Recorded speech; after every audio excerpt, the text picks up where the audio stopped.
Hello বন্ধুরা, welcome to আরকে sports. আশা করি তোমরা সবাই সুস্থ ও ভালো আছো। তো এই ভিডিওতে আজকে জনি কাউকে নিয়ে আপডেট শেয়ার করা রয়েছে। জনি কাউকে প্রথম দিনের অনুশীলনে জয়েন করে কি করলেন বা কি করলেন না সেটাই কিন্তু তোমাদেরকে জানাবো। প্রথমত বলে দিই যে সকালের যে প্র্যাকটিস সেই প্র্যাকটিসেই কিন্তু জয়েন করেছিলেন।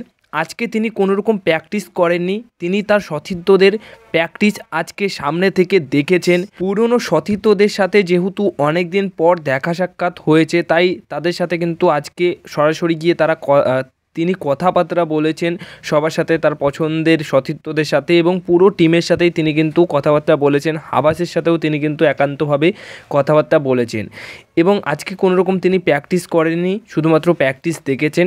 এছাড়া আরও একটা বিষয় দেখা গেছে যে এই জনি কাউকে ফেরার পর কিন্তু মোহনবাগান দলের ড্রেসিং রুমটা সেটা কিন্তু সেই পরিবেশটা কিন্তু এখন অন্যরকম হয়ে গেছে এবং তিনি মোহনবাগান দলে আবার পুনরায় জয়েন করে বা প্র্যাকটিসে জয়েন করার আগে তিনি কিন্তু একটা ইন্টারভিউতে এটা বলেছেন যে আমি ফিরে আসতে পেরে সত্যি খুব আপ্লুত, আমি খুব খুশি আবার মোহনবাগান দলের হয়ে ফিরে আসতে পেরেছি এবং নিজের বেস্ট দেওয়ার চেষ্টা করব, যতটুকু দেওয়ার দরকার তার থেকে বেশি দেওয়ার চেষ্টা করব।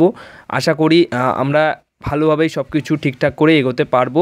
জয় মোহনবাগান, এরকমই কিন্তু বলেছেন এবং ফ্যান্সদের উদ্দেশ্যেও কিন্তু ভালো ভালো কিছু কথা বলেছেন যে ফ্যান্সরা সত্যিই যেভাবে আমাকে মনে রেখেছে এবং এখনও অবধি তারা যেভাবে ভালোবাসে সেই ভালোবাসাটা আগামী দিনেও চাই এবং ফ্যান্সদের খুশি করার জন্য যা যা করার দরকার সেটা আমি অবশ্যই করব।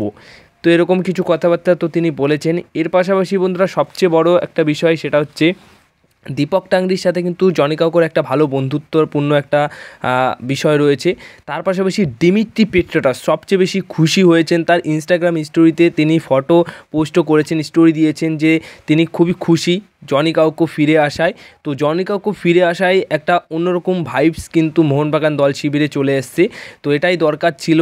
পুরনো প্লেয়ার, একজন অভিজ্ঞ ফুটবলার, মোহনবাগান দলের ড্রেসিং রুম কেমন কি সেটা উনি আগেই জানতেন এবং জেনেছেন। তো এখন সেই ড্রেসিং রুমের পরিবেশটা আবার হয়তো তিনি ফিরিয়ে নিয়ে আসতে পারবে এবং আন্তোনিও লোপেস হাবাসও কিন্তু খুবই খাটছেন যাতে করে মোহনবাগান দল পুনরায় তার পুরনো ফর্মে ফিরে আসতে পারে।